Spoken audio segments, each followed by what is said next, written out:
forever on fire. ಇನ್ನು ವಾಲ್ಮೀಕಿ ಅಭಿವೃದ್ಧಿ ನಿಗಮದಲ್ಲಿ ಬ್ರಹ್ಮಾಂಡ ಭ್ರಷ್ಟಾಚಾರ ಪ್ರಕರಣಕ್ಕೆ ಸಂಬಂಧಪಟ್ಟ ಹಾಗೆ 187 ಕೋಟಿಯ ವ್ಯವಹಾರ, 18 ಕಡೆ ಇಡಿ ದಾಳಿ. ಕಾಂಗ್ರೆಸ್ ಸರ್ಕಾರದ 2 ಶಾಸಕರಿಗೆ ಇಡಿ ಶಾಕ್ ಮೇಲೆ ಶಾಕ್ ಕೊಟ್ಟಿದೆ. ನಿನ್ನೆ ಮುಂಜಾನೆ ಶಾಸಕರಾದಂತಹ ಬಿ ನಾಗೇಂದ್ರ, ಮಾಜಿ ಸಚಿವರು ಆಗಿದ್ರು, ಬಸನಗೌಡ ದದ್ದಲ್ ಶಾಸಕರು, ಈ ಇಬ್ಬರಿಗೂ ಇಡಿ ಬಿಸಿ ಕೊಟ್ಟಿದೆ, ಶಾಕ್ ಕೊಟ್ಟಿದೆ.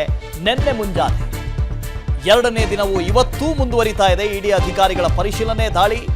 ಕಚೇರಿ, ಮನೆ, ಫ್ಲಾಟ್ಗಳಲ್ಲಿ ಇಂಚಿಂಚೂ ಬಿಡದೆ ಅಧಿಕಾರಿಗಳು ತಲಾಶು ಮಾಡ್ತಾ ಇದ್ದಾರೆ. ಇವತ್ತು ಬೆಳಗ್ಗೆಯಿಂದ ಮತ್ತೆ ಇಡಿ ಅಧಿಕಾರಿಗಳ ಪರಿಶೀಲನೆ ಶುರುವಾಗಿದೆ. ಎಸ್ಐಟಿ ವಿಚಾರಣೆ ಮಾಡ್ತಾ ಇತ್ತು. 187 ಕೋಟಿಯ ಬ್ರಹ್ಮಾಂಡ ಭ್ರಷ್ಟಾಚಾರ ಪ್ರಕರಣವನ್ನ ಎಸ್ಐಟಿ ವಿಚಾರಣೆ ಮಾಡ್ತಾ ಇತ್ತು. ಮೊನ್ನೆ ಎಸ್ಐಟಿಯ ಮುಂದೆ ಹೋಗಿ 8 ತಾಸುಗಳವರೆಗೆ ವಿಚಾರಣೆಯನ್ನು ಎದುರಿಸಿದ್ರು ಮಾಜಿ ಸಚಿವ ಬಿ ನಾಗೇಂದ್ರ. ಆದರೆ ನಿನ್ನೆ ಬೆಳಗ್ಗೆ ಇಡಿ ಬಂದು ದಾಳಿ ಮಾಡುತ್ತೆ ಅಂತ ಯಾರಿಗೂ ಗೊತ್ತೇ ಇರಲಿಲ್ಲ. ಬೆಂಗಳೂರಿನ ಮನೆ, ಬಳ್ಳಾರಿಯ ಮನೆ ನೋಡಿ, ಅಲ್ಲಿ ಗಮನಿಸ್ತಾ ಇದ್ದೀರಿ ಬಳ್ಳಾರಿಯ ಮನೆಯ ದೃಶ್ಯಗಳನ್ನು, ನಿನ್ನೆ ರೇಡ್ ಆಗಿರುವಂಥ ದೃಶ್ಯಗಳನ್ನು. ಇನ್ನೊಂದು ಕಡೆ RR ನಗರ, ಬಸನಗೌಡ ದದ್ದಲ್ ರಾಯಚೂರು ಅವರ ಮನೆ, ಬೆಂಗಳೂರಿನ ಯಲಹಂಕದ ವಿಲ್ಲಾ, ಇದರ ಮೇಲೂ ಕೂಡ ದಾಳಿಯಾಗಿದೆ. ನಾಗೇಂದ್ರ ಅವರಿಗೆ ಸೇರಿದಂಥ ಬೆಂಗಳೂರಿನ ಡಾಲರ್ಸ್ ಕಾಲೋನಿಯಲ್ಲಿರುವಂಥ ಅವರ ಅಪಾರ್ಟ್ಮೆಂಟು, ಮನೆ, ಕಚೇರಿ ದಾಳಿ. ಜೊತೆಗೆ ಬಳ್ಳಾರಿಯ ಮನೆ, ಕಚೇರಿ ಅಲ್ಲೂ ದಾಳಿ. ಈ ಕಡೆಯಿಂದ ಬಸನಗೌಡ ದದ್ದಲ್ ಅವರ ರಾಯಚೂರು ಮನೆ, ಅಲ್ಲೂ ದಾಳಿ. ಯಲಹಂಕದಲ್ಲಿರೋ ವಿಲ್ಲಾ, ಅದರ ಮೇಲೂ ದಾಳಿ. PAಗಳು, ಮಾಜಿ PAಗಳು, ಈಗಿರುವಂಥ PAಗಳು, ಇವರೆಲ್ಲರ ಮನೆಯ ಮೇಲೆ ದಾಳಿ. ಒಟ್ಟು 18 ಕಡೆ ಇಡಿ ದಾಳಿ ಮಾಡ್ತು. ಇವತ್ತು ಬೆಳಗ್ಗೆಯಿಂದ ಮತ್ತೆ ಆರಂಭ ಆಗಿದೆ ಪರಿಶೀಲನೆ, ವಿಚಾರಣೆ. ಮಾಜಿ ಸಚಿವ ನಾಗೇಂದ್ರ ಮನೆಯಲ್ಲಿ ನಿನ್ನೆಯಿಂದ ಇಡಿ ತಲಾಶು ಮಾಡ್ತಾನೆ ಇದೆ. ಬೆಂಗಳೂರಿನ ಡಾಲರ್ಸ್ ಕಾಲೋನಿಯಲ್ಲಿರುವಂತಹ ನಾಗೇಂದ್ರ ನಿವಾಸ, ನಾಗೇಂದ್ರ ಮನೆಯಲ್ಲಿ ದಾಖಲೆಗಳನ್ನ ಇಡಿ ಅಧಿಕಾರಿಗಳು ಜಾಲಾಡ್ತಾ ಇದ್ದಾರೆ. ತಡರಾತ್ರಿ 12 ಗಂಟೆವರೆಗೆ ಪರಿಶೀಲನೆ ಮಾಡಿದ್ರು ಅಧಿಕಾರಿಗಳು. ಏನು ಬಂದ ಪುಟ್ಟ ಹೋದ ಪುಟ್ಟ ಅಲ್ಲ, ನಿನ್ನೆ ರಾತ್ರಿ 12 ಗಂಟೆವರೆಗೂ ಪರಿಶೀಲನೆ ಮಾಡಿದ್ರು. ಮಧ್ಯರಾತ್ರಿ 12 ಗಂಟೆಯ ಬಳಿಕ ಶೋಧ ಕಾರ್ಯಕ್ಕೆ ಬ್ರೇಕ್ ಹಾಕಿದ್ರು. ಬೇಡ, 12 ಗಂಟೆ ಮೇಲೆ ಒಳ್ಳೆದಲ್ಲ ಅದು. ಇಂದು ಬೆಳಗ್ಗೆಯಿಂದ ಮತ್ತೆ ಪರಿಶೀಲನೆ ಶುರು ಮಾಡ್ಕೊಂಡಿದ್ದಾರೆ. ಇಡಿ ರೇಡ್ನ ವೇಳೆ ಹಲವು ಮಹತ್ವದ ದಾಖಲೆಗಳು ವಶಕ್ಕೆ ಪಡೆಯಲಾಗಿದೆಯಂತೆ. ಬಳ್ಳಾರಿಯಲ್ಲಿರುವ ಬಿ ನಾಗೇಂದ್ರ ಮನೆ ಮೇಲೂ ಕೂಡ ಇಡಿ ರೇಡ್ ಆಗಿದೆ. ನಾಗೇಂದ್ರ ಹಾಗೂ ಇದಕ್ಕೇನು ಸಂಬಂಧ ಅಂತ ನೀವು ಕೇಳಬಹುದು. ನಾಗೇಂದ್ರ ಅವರು ಇದ್ದಂಥ ಸಚಿವಾಲಯಕ್ಕೆ ಬರುತ್ತೆ ವಾಲ್ಮೀಕಿ ಅಭಿವೃದ್ಧಿ ನಿಗಮ. ಹಾಗಾಗಿ ಅವರ ಸುಪರ್ದಿಯಲ್ಲಿದ್ದಂಥ ವಾಲ್ಮೀಕಿ ಅಭಿವೃದ್ಧಿ ನಿಗಮದಲ್ಲಿ 187 ಕೋಟಿ ರೂಪಾಯಿ ಬ್ರಹ್ಮಾಂಡ ಭ್ರಷ್ಟಾಚಾರ ಆಗಿದೆ. ಆದರೆ ಸಚಿವರಿಗೇ ಗೊತ್ತಿಲ್ಲ ಅಂತ ಹೇಳಿದ್ರೆ ಹೆಂಗೆ? ಒಂದಷ್ಟು ಜನ, ಅದರಲ್ಲೂ ಕೂಡ ಆತ್ಮಹತ್ಯೆ ಮಾಡ್ಕೊಂಡಂತ ಚಂದ್ರಶೇಖರ್ ಡೆತ್ ನೋಟ್ನಲ್ಲಿ ಬರೆದಿದ್ರು, ಸಚಿವರ ಮೌಖಿಕ ಆದೇಶದ ಮೇರೆಗೆ ಅಂತ. ಅದರ ಅರ್ಥ ಏನು? ಸಚಿವರಿಗೆ ಇದ್ರ ಬಗ್ಗೆ ಗೊತ್ತಿತ್ತು ಅಂತ. ಆದರೆ ಎಲ್ಲೂ ಸಚಿವರು ನನಗೆ ಇದ್ರ ಬಗ್ಗೆ ಗೊತ್ತಿದೆ ಅಂತ ಹೇಳ್ತಾನೆ ಇರಲಿಲ್ಲ. ಈವರೆಗೆ ಎಷ್ಟೋ ಜನರನ್ನು ಅರೆಸ್ಟ್ ಮಾಡಲಾಗಿದೆ, 6 ಜನ ತಪ್ಪಿಸ್ಕೊಂಡಿದ್ದಾರೆ. ಆದರೂ ಕೂಡ ಸಚಿವರ ಹೆಸರು ಎಲ್ಲೂ ಬರ್ತಾ ಇರಲಿಲ್ಲ. ಸೊ ನಿನ್ನೆ ಬೆಳ್ಳಂಬೆಳಗ್ಗೆ ಇಡಿ ರೇಡ್ ಮಾಡಿದೆ. ಇವತ್ತೂ ಕೂಡ ಇಡಿ ದಾಳಿ ಮುಂದುವರೆದಿದೆ. ಇನ್ನು ಬಸನಗೌಡ ದದ್ದಲ್ಗೂ ಇಡಿ ದಾಳಿಯ ಸಂಕಷ್ಟದ ಉರುಳು ಕಟ್ಟಿಕೊಂಡಿದೆ. ವಾಲ್ಮೀಕಿ ನಿಗಮದ ಅಧ್ಯಕ್ಷ ಬಸನಗೌಡ ದದ್ದಲ್ ಇವರಿಗೂ ಕೂಡ ಸಂಕಷ್ಟ.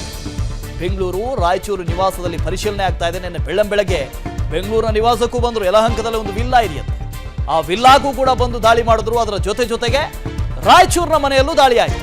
ಸೊ ಈ ನಿಗಮದ ಅಧ್ಯಕ್ಷರು ಬಸವನಗೌಡ ದದ್ದಲ್ ಇವರಿಗೂ ಕೂಡ ಇಡಿಯ ಸಂಕಷ್ಟ. ಇನ್ನು ಇವತ್ತು 2ನೇ ದಿನವೂ ಮುಂದುವರೆದಿದೆ ಇಡಿ ಅಧಿಕಾರಿಗಳ ತಲಾಶ್. ಬಸವನಗೌಡ ದದ್ದಲ್ಲ ವಿಲ್ಲಾದಲ್ಲಿ ಇಡಿ ಶೋಧ ಮುಂದುವರಿಕೆ ಆಗಿದೆ. ಬೆಂಗಳೂರಿನ ಯಲಹಂಕದಲ್ಲಿರುವಂತಹ ಶಾಸಕರ ವಿಲ್ಲಾ ನಿನ್ನೆ ಸತತ 16 ಗಂಟೆಗಳ ಕಾಲ ಇಡಿ ಅಧಿಕಾರಿಗಳಿಂದ ಶೋಧ ಆಗಿದೆ. ಇಂದು ಬೆಳಗ್ಗೆ ಪುನಃ ಇಡಿ ಅಧಿಕಾರಿಗಳು ಮನೆಯನ್ನು ಪರಿಶೀಲನೆ ಮಾಡ್ತಾ ಇದ್ದಾರೆ. ಮನೆಯ 3 ಗೇಟ್ಗಳ ಕೀಯನ್ನು ವಶಕ್ಕೆ ಪಡೆದಿದ್ದಾರಂತೆ ಅಧಿಕಾರಿಗಳು. ಇಡಿ ದಾಳಿಯ ಹಿನ್ನೆಲೆಯಲ್ಲಿ ದದ್ದಲ್ ಮನೆಗೆ ಪೊಲೀಸ್ ಬಂದೋಬಸ್ತನ್ನು ಕೂಡ ಕೊಡಲಾಗಿದೆ. ದದ್ದಲ್ರೂ ಕೂಡ ಎಸ್ಐಟಿಯ ವಿಚಾರಣೆಯನ್ನು ಎದುರಿಸಿದ್ರು. ಮೊನ್ನೆ ಒಂದು 3-4 ತಾಸು ಎಸ್ಐಟಿ ವಿಚಾರಣೆ ಮಾಡ್ತು. ಆ ಎಸ್ಐಟಿ ವಿಚಾರಣೆಯನ್ನು ಮುಗಿಸ್ಕೊಂಡು ಮನೆಗೆ ಬಂದಿದ್ರು. ಬೆಳಗ್ಗೆ ನೋಡಿದ್ರೆ ಈ ಇಡಿ ಅಧಿಕಾರಿಗಳ ದಿವ್ಯ ದರ್ಶನ. ಬೆಳಗ್ಗೆ 6 ಗಂಟೆಗೆ ಮುಂಜಾನೆ ಬಂದಿದ್ರು. ಮುಂಜಾನೆಯಿಂದ ಶುರುವಾದಂಥ ಈ ತಲಾಶ್ 16 ಗಂಟೆಗಳವರೆಗೆ ಮುಂದುವರೆದಿತ್ತು. ನಮ್ಮ ಪ್ರತಿನಿಧಿ ನಾಗರಾಜು ರಾಯಚೂರಿನಲ್ಲಿ ದದ್ದಲ್ ಅವರ ಮನೆಯಲ್ಲಿ ನಿನ್ನೆ ರೇಡ್ ಆಯ್ತಲ್ಲ, ಅದರ ಬಗ್ಗೆ ಒಂದು ಪ್ರತ್ಯಕ್ಷ ವರದಿ ಕೊಟ್ಟಿದ್ದಾರೆ, ನೋಡ್ಕೊಂಬನ್ನಿ.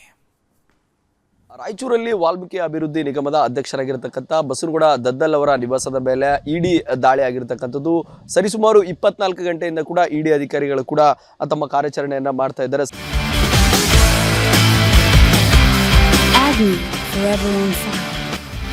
ಸದ್ಯ RR ಕಾಲೋನಿಯಲ್ಲಿರ್ತಕ್ಕಂಥ ನಿವಾಸದಲ್ಲಿ ನಿನ್ನೆ ಬೆಳಗ್ಗೆಯಿಂದ 7 ಗಂಟೆಯಿಂದ ಕೂಡ ಅಧಿಕಾರಿಗಳು ಕೂಡ ಮನೆಯಲ್ಲಿ ಪರಿಶೀಲನೆಯನ್ನು ನಡೆಸ್ತಾ ಇದ್ದಾರೆ. ನಿನ್ನೆ ತಡರಾತ್ರಿ ಕೂಡ ಇಡಿ ಅಧಿಕಾರಿಗಳು ಕೂಡ ಇದೇ ಮನೆಯಲ್ಲಿ ವಾಸ್ತವ್ಯವನ್ನ ಹೂಡಿದ್ರು. ಪ್ರಮುಖವಾಗಿ 3 ಅಂತಸ್ತಿನ ಮನೆಯಲ್ಲಿ ಏನು ಮಿಡಲ್ ಫ್ಲೋರ್ನಲ್ಲಿ ಕೂಡ ಮಹಿಳಾ ಅಧಿಕಾರಿಗಳು ಕೂಡ ವಾಸ್ತವ್ಯವನ್ನು ಹೂಡಿದ್ರು. ಆ ಕೆಳಭಾಗದಲ್ಲಿ ಅವರ ಕುಟುಂಬದ ಸದಸ್ಯರಿಗೆ ವಾಸ್ತವ್ಯವನ್ನು ಹೂಡಿದ್ರೆ ಆ ಪಕ್ಕದಲ್ಲಿರ್ತಕ್ಕಂಥ ಕೊಠಡಿಯಲ್ಲಿ ಕೂಡ ಸಿಬ್ಬಂದಿಗಳು ಕೂಡ ವಾಸ್ತವ್ಯವನ್ನು ಹೂಡಿದ್ರು. ನಿನ್ನೆ ತಡರಾತ್ರಿ ರಾತ್ರಿ 11 ಗಂಟೆವರೆಗೂ ಕೂಡ ಇಡಿ ಅಧಿಕಾರಿಗಳು ಕೂಡ ವಿವಿಧ ಆಯಾಮಗಳಲ್ಲಿ ಕೂಡ ಪರಿಶೀಲನೆಯನ್ನು ನಡೆಸಿದ್ರು.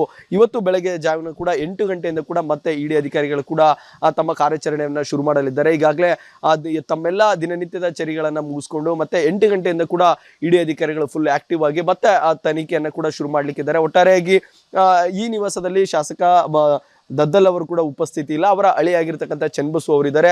ಅವರ ಒಂದಿಷ್ಟು ತನಿಖೆಯನ್ನು ಕೂಡ ಈಗಾಗಲೇ ಮಾಡ್ತಕ್ಕಂಥದ್ದು. ನಿನ್ನೆ ಬೆಳಗ್ಗೆ 8 ಗಂಟೆಯಿಂದಲೂ ಕೂಡ ನಿರಂತರವಾಗಿ ಕೂಡ ಇಡಿ ಅಧಿಕಾರಿಗಳು ಕೂಡ ದಾಳಿಯನ್ನ ಮಾಡಿದಂಥ ಸಂದರ್ಭದಲ್ಲಿ ನಿನ್ನೆ ವಿವಿಧ ರೀತಿಯಾಗಿ 3 ಕಾರ್ಗಳನ್ನು ಕೂಡ ಪರಿಶೀಲನೆಯನ್ನು ಮಾಡಿದ್ರು ಮತ್ತು ಮನೆಯಲ್ಲಿರ್ತಕ್ಕಂಥ ಒಂದಿಷ್ಟು ಡಾಕ್ಯುಮೆಂಟ್ಗಳನ್ನು ಕೂಡ ಪರಿಶೀಲನೆಯನ್ನು ಮಾಡಿದ್ರು. ಆದರೆ ನಿನ್ನೆ ಮಾತ್ರ ಯಾವುದೇ ರೀತಿಯಾದಂಥ ವಸ್ತುಗಳನ್ನ ಸೀಸ್ ಮಾಡುವಂಥ ಕೆಲಸಗಳನ್ನ ಮಾಡಿಲ್ಲ. ಆದರೆ ಇವತ್ತು ಬೆಳಗ್ಗೆ 8 ಗಂಟೆಯಿಂದ ಆರಂಭವಾಗಲಿಕ್ಕಿರುತ್ತ ಈ ಇಡಿ ದಾಳಿಯಲ್ಲಿ ಕೂಡ ಮತ್ತಷ್ಟು ಕುತೂಹಲವನ್ನು ಕೂಡ ಮೂಡಿಸಿದೆ. ಇವತ್ತು ಯಾವೆಲ್ಲ ಡಾಕ್ಯುಮೆಂಟ್ಗಳನ್ನು ಪರಿಶೀಲನೆ ಮಾಡ್ತಾರೆ, ಏನೆಲ್ಲ ಮಾಹಿತಿಗಳು ಕೂಡ ಇವರಿಗೆ ಇಡಿ ಅಧಿಕಾರಿಗಳು ಸಿಗ್ತದೆ ಎಂಬ ಪ್ರಶ್ನೆ ಕೂಡ ಎಲ್ಲರಲ್ಲಿ ಇರ್ತಕ್ಕಂಥದ್ದು. ಒಟ್ಟಾರೆಯಾಗಿ 187 ಕೋಟಿ ರೂಪಾಯಿ ಹಗರಣದಲ್ಲಿ ಇರತಕ್ಕಂಥ ದದ್ದಲ್ ಅವರ ಕೂಡ ಒಂದು ಪಾತ್ರ ಇದೆ ಎಂಬ ಮಾಹಿತಿಗಳು ಕೂಡ ಕೇಳಿ ಬರ್ತಾ ಇರತಕ್ಕಂಥದ್ದು. ಆ ಕಾರಣಕ್ಕಾಗಿ ಇವು ಒಂದು ರೀತಿಯಾಗಿ ಮನಿ ಲ್ಯಾಂಡ್ರಿಂಗ್ ಏನಾದರೂ ನಡೆದಿದೆಯಾ ಅಥವಾ ವಿದೇಶಿಗಳಿಗೆ ಹಣ ಏನಾದರೂ ವರ್ಗಾವಣೆ ಆಗಿದೆ ಎಂಬ ಕಾರಣಕ್ಕಾಗಿ ಇಡಿ ಅಧಿಕಾರಿಗಳು ಕೂಡ ಈ ಒಂದು ಏನು SIT ತನಿಖೆ ಆಗ್ತಾ ಇರತಕ್ಕಂಥ ಬೆನ್ನಲ್ಲೇ ಕೂಡ ಮಧ್ಯಪ್ರವೇಶವನ್ನ ಮಾಡಿಕೊಂಡು ದಾಳಿಯನ್ನ ಮಾಡಿರ್ತಕ್ಕಂಥದ್ದು.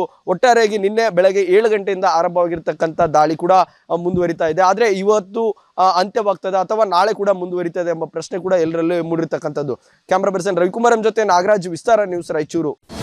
ಅನುಕ್ಷಣದ ಸುದ್ದಿಗಳಿಗಾಗಿ ವಿಸ್ತಾರ ನ್ಯೂಸ್ ಯೂಟ್ಯೂಬ್ ಚಾನೆಲ್ ಸಬ್ಸ್ಕ್ರೈಬ್ ಮಾಡಿ. ಹೊಸ ಸುದ್ದಿಗಳ ನೋಟಿಫಿಕೇಶನ್ಗಾಗಿ ಬೆಲ್ ಐಕಾನ್ ಕ್ಲಿಕ್ ಮಾಡಿ. ಲೇಟೆಸ್ಟ್ ಅಪ್ಡೇಟ್ಸ್ಗಾಗಿ www.vistaranews.com ವೆಬ್ಸೈಟ್ಗೆ ವಿಸಿಟ್ ಮಾಡಿ. ಅಂಗೈಯಲ್ಲೇ ಜಗತ್ತಿನ ಸುದ್ದಿ ತಿಳಿಯಲು ವಿಸ್ತಾರ ನ್ಯೂಸ್ ಕನ್ನಡ ಆಪ್ ಡೌನ್ಲೋಡ್ ಮಾಡಿ.